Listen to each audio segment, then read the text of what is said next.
राज्यसभा में बिहार पर एनडीए की 5 सीटों पर जीत दर्ज हुई। ये परिणाम महागठबंधन के कई विधायकों की गैरहाजिरी और स्थानीय राजनीतिक समीकरणों से प्रभावित रहा। इस जीत में नीतीश कुमार, नितिन नबीन सहित कई प्रमुख नेताओं की अहम भूमिका मानी जा रही है। खाड़ी क्षेत्र में बढ़ते तनाव के बीच एयर इंडिया ने कुछ दुबई उड़ानों को निलंबित और डाइवर्ट किया। एयरलाइंस ने वैकल्पिक हब और नए शेड्यूल लागू किए हैं, जबकि यात्रियों को रीबुकिंग और अन्य उड़ानों में शिफ्ट करने की सुविधा दी जा रही है। 17 मार्च को भारतीय शेयर बाजार में मजबूती देखने को मिली। निफ्टी 50 और सेंसेक्स दोनों ही बढ़त के साथ बंद हुए। वैश्विक अनिश्चितता के बावजूद निवेशकों का भरोसा कायम रहा, जिससे बाजार में स्थिरता और सकारात्मक संकेत देखने को मिले। तेल और भू राजनीतिक तनाव के बीच सोने की कीमतों में उछाल आया। मल्टी कमोडिटी फ्यूचर्स में तेजी दर्ज की गई। निवेशकों ने सुरक्षित निवेश विकल्प के रूप में सोने की ओर रुख किया, जिससे इसकी मांग और कीमत दोनों बढ़ी। आरबीआई के 7 दिवसीय तरलता ऑपरेशन में बैंकों की सीमित भागीदारी देखने को मिली। इससे संकेत मिलता है कि बैंकिंग सेक्टर में फिलहाल लिक्विडिटी की तत्काल जरूरत कम है और बैंक अन्य अल्पकालिक विकल्पों को प्राथमिकता दे रहे हैं। भारत के विदेशी मुद्रा भंडार में हालिया सप्ताह में गिरावट दर्ज की गई। केंद्रीय बैंक द्वारा डॉलर की बिक्री और बाजार में हस्तक्षेप के कारण ये कमी आई है, जिससे रुपए को स्थिर रखने की कोशिशों का असर दिखाई दे रहा है। मध्य पूर्व तनाव के चलते निर्यातकों ने सरकार और आरबीआई से 6 महीने के लोन मोरेटोरियम की मांग की है।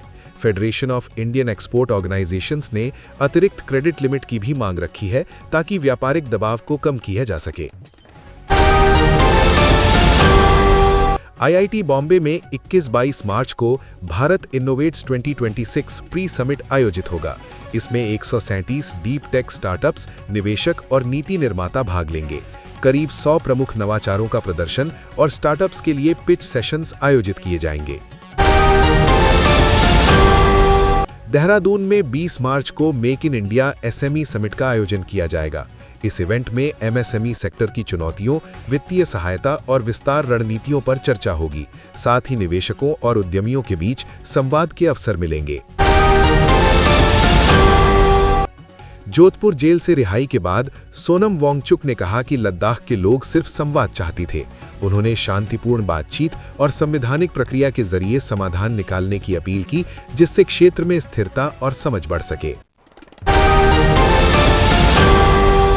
सुप्रीम कोर्ट ने फैसला दिया कि दत्तक माताओं को मातृत्व लाभ से वंचित करना असंवैधानिक है, चाहे बच्चा 3 महीने से बड़ा ही क्यों ना हो। इस निर्णय से कार्यस्थल पर महिलाओं के अधिकारों को मजबूती मिलने की उम्मीद है। सुप्रीम कोर्ट हाई कोर्ट्स में लंबित फैसलों की देरी कम करने के लिए नए दिशा निर्देश जारी करने की तैयारी में है। इस कदम का उद्देश्य न्यायिक प्रक्रिया को तेज करना और मामलों के लंबित रहने की समस्या को कम करना है। सॉवरेन गोल्ड बॉन्ड की 2019-20 सीरीज 4 के प्री मैच्योर रिडेम्पशन पर निवेशकों को शानदार रिटर्न मिला है। शुरुआती निवेश कई गुना बढ़ गया, जिससे इस स्कीम में लोगों की रुचि और भरोसा बना हुआ है। चुनाव आयोग ने पश्चिम बंगाल, तमिलनाडु, केरल, असम और पुडुचेरी विधानसभा चुनावों की तारीखें घोषित कर दी हैं। बंगाल में 2 चरणों में मतदान होगा, जबकि तमिलनाडु में एक ही चरण में चुनाव कराए जाएंगे। बीसीसीआई ने आईपीएल 2026 के लिए नई प्रैक्टिस गाइडलाइंस जारी की हैं। इसमें फ्रेश नेट नियम, अभ्यास समय सीमा और मुख्य पिच पर प्रतिबंध जैसे नियम शामिल हैं, जिससे टीमों की तैयारी और खेल की गुणवत्ता बेहतर हो सके। मुंबई के मुलुंड स्टेशन पर एक व्यक्ति ने अपनी पत्नी को ट्रेन के सामने धक्का देकर हत्या कर दी। आरोपी घटना के बाद फरार हो गया था, लेकिन पुलिस ने उसे सूरत से गिरफ्तार कर लिया, जिससे मामले में नया मोड़ आया है। मुंबई के अंधेरी में दोस्तों के एक समूह ने टिंडर डेटिंग स्कैम का खुलासा किया। इस मामले में पुलिस ने 8 आरोपियों को गिरफ्तार किया है और कैफे नेटवर्क की जांच जारी है, जिससे और खुलासे होने की संभावना है।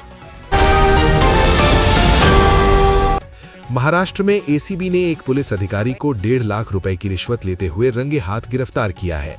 आरोपी पर जांच रिपोर्ट में पक्षपात करने का आरोप है और उसके खिलाफ विभागीय कार्यवाही भी शुरू की जा रही है।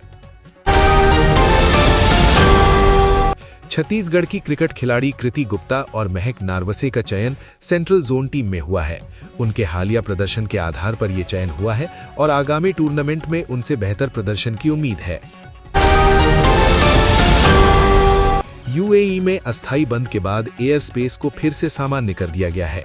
दुबई एयरपोर्ट पर उड़ानों का संचालन बहाल हो गया है। हालांकि क्षेत्रीय सुरक्षा स्थिति को देखते हुए यात्रियों को सतर्क रहने की सलाह दी गई है।